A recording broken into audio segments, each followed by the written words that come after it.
សួរបងប្អូនទីស្រឡាញ់ចាមកពិសេសរបស់ខ្ញុំទៀតបងប្អូននេះគឺសម្លប្រហើចាលពៅបង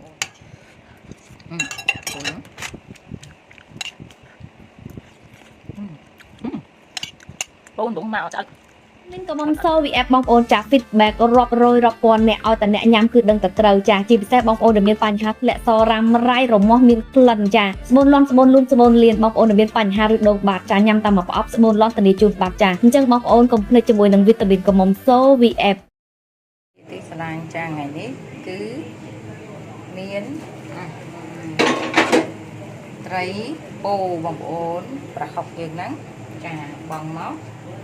នេះគឺលពៅហើយនេះគឺម្អមហើយនឹងស្លឹកជីជីងជ្រក់យើងហ្នឹងបងប្អូនហៅជីវងយើងបងប្រហុកបដើយើងយកពេលវេលាមួយទៀតគឺវាចំណេញបងប្អូនអំបិលយើងដាក់គ្រឿងវាហើយមកណា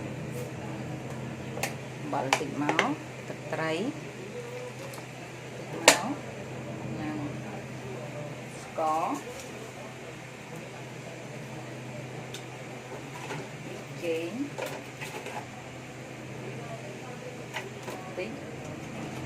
សាំសុបចាទៀតយើងបងត្រីយើងហើយបងប្អូនខ្ញុំបញ្ជាក់អាត្រីនេះគឺយើងសក់វាសិនសក់វាចាបន្ទាប់មកគឺយើងបងបន្លែយើងមក